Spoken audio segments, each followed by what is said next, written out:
Good morning students. तो आज हमने हमारी हिंदी ग्रामर का रिवीजन करेंगे। मीन्स जितना अभी तक हमने किया है उसका हम रिवीजन करेंगे। तो चलिए वो स्टार्ट करते हैं। हमने जो स्टार्टिंग की थी वो की थी हमारी वर्णमाला से, क्योंकि जो हिंदी की जो नींव होती है वो किससे रखी जाती है? वर्णमाला से। जैसे एक मकान बनाने से पहले उसकी नींव रखते हैं, ऐसे ही हिंदी की शुरुआत हम हिंदी की वर्णमाला से करते हैं। तो देखिए हमें यहाँ पर दिखाई दे रहा है कि हमने वर्णमाला को स्वर और व्यंजन दो भाग में लिखा है। सबसे पहले हमने स्वर लिखे हैं, उसके बाद हमने व्यंजन लिखे हैं। स्वर में हमने ऐसे लेकर ऐ तक लिखा है और व्यंजन में हमने कैसे लेकर श्र तक लिखा है।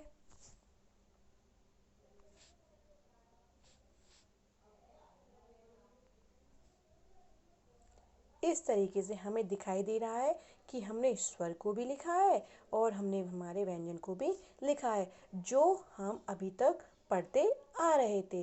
लेकिन अब हम इसमें थोड़ा सा चेंज करेंगे। तो देखिए इस तरीके से हम अपनी वर्णमाला को लिखेंगे।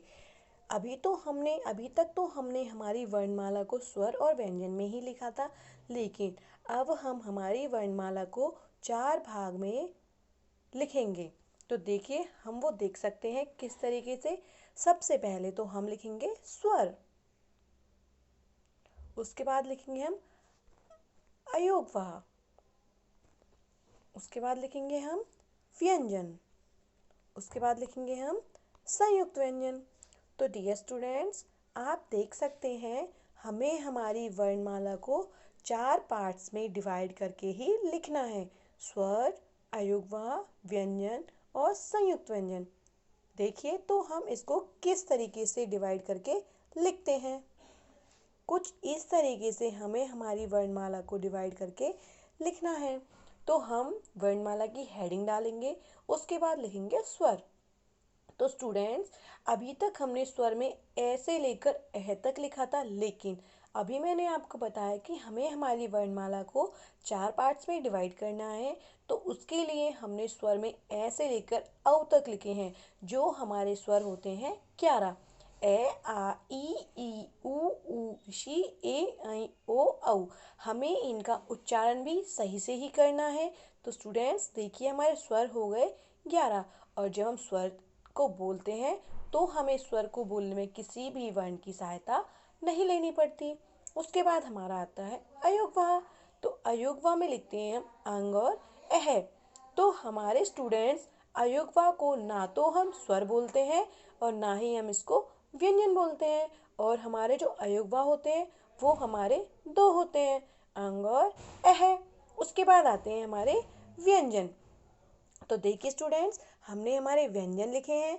तो व्यंजन में हम कैसे लेकर है तक लिखते हैं। तो जो देखिए हमने लिखा कै खे गे घे अणे, और इसके सामने लिखा है हमने क वर्ग, जो आप देख सकते हैं। और जो हमने च वाली लाइन लिखी है उसके सामने लिखा है हमने च वर्ग। ट वाली लाइन लिखी है उसके सामने लिखा है ट वर्ग। क्योंकि कुछ बच्चे ये दो लाइन में कंफ्यूज होते हैं, इन दोनों को उल्टा लिख देते हैं, च की लाइन को और ट की लाइन को। लेकिन अगर हम इस तरीके से लर्न कर लें क वर्ग, च वर्ग, ट वर्ग, तो हम इसको गलत नहीं लिखेंगे। ऐसे इसका त वर्ग और प वर्ग। स्टूडेंट्स ये होते हैं हमारे 5। अगर हम इन्हें अच्छे से लर्न कर लेंगे तो हम किसी भी लाइन में कोई मिस्टेक नहीं कर पाएंगे। एक और बात, जो स्टूडेंट्स हमारे यहाँ पर दिए हुए हैं, एक तो होती है हमारी अणे और एक होता है हमारा ढ। इन दोनों में एक छोटा सा डिफरेंस होता है कि जो ड होता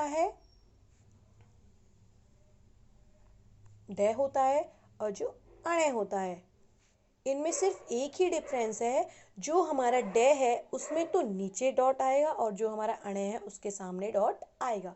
क्योंकि कुछ बच्चे क्या करते हैं, डे के सामने डॉट लगा देते, जो कि गलत होता है। तो हमें यहाँ पर ये बिल्कुल ध्यान में रखना है कि अणे के सामने डॉट आएगा और डे के नीचे डॉट आएगा। Okay students. उसके बाद हमने अभी आपको बताया कि व्यंजन हमारे होते हैं है तक, उसके और जो व्यंजन होते हैं उन्हें हमें बोलने में स्वरों की सहायता लेनी पड़ती है। आप कोई भी व्यंजन बोल लीजिए, जैसे कि हम बोलते हैं तय, तो देखेंगे आप तय बोलेंगे तो तय के साथ ए की आवाज आएगी जो कि एक स्वर है। अगर हम लय बोलेंगे तो लय के साथ भी ए की आवाज आएगी जो कि एक स्वर है। उसके बाद आते हैं हमारे संयुक्त व्यंजन, और संयुक्त व्यंजन होते हैं हमारे 4: अक्षय, त्रय, ज्ञ और श्रेय। तो देखिए स्टूडेंट, जो हमारे संयुक्त व्यंजन होते हैं और व्यंजन में एक छोटा सा अंतर है। जो हमारे संयुक्त व्यंजन होते हैं वो हमारे 2 या 2 से अधिक वर्णों की सहायता से बोले जाते हैं। तो आप इन्हें यहाँ पर देख सकते हैं। देखिए, जो हमारा अक्षय है वो हमारा मिलकर बनता है कै, शय और ऐसे, और जो हमारा त्रय है वो मिलकर बन रहा है तय, रे और ऐसे, और ऐसे ज्ञ, जय, अणय और ऐसे, श्रेय, शय, रे और ऐसे। और एक और चीज आप यहाँ पर नोटिस करिए कि जो मैंने इनको अलग करके लिखा, इनके नीचे मैंने हलंत लगाया है। तो क्योंकि हलंत लगाने से हमें पता चलता है कि जो ये वर्ण लिखा है हमने, जो ये अक्षय लिखा है ये हमारा पूरा है, और जो हमने इनको अलग करके लिखा है ये इनसे मिलकर बना है। ओके स्टूडेंट्स, तो आप इनको इसी तरीके से करेंगे। तो अब हम यहाँ पे आते हैं, जो हमारे व्यंजन होते हैं उनमें हमारी 3 शय आती हैं। तो देखिए आप इन्हें यहाँ पर देख सकते हैं 3 शय को, शय, शय और से। इन तीनों को वैसे तो अगर देखा जाए बोलने में कुछ बच्चे कहेंगे कोई अंतर नहीं है, लेकिन जब हम इनका उच्चारण सही से करते हैं तब हमें पता चलता है कि तीनों शय में बहुत ज़्यादा अंतर है।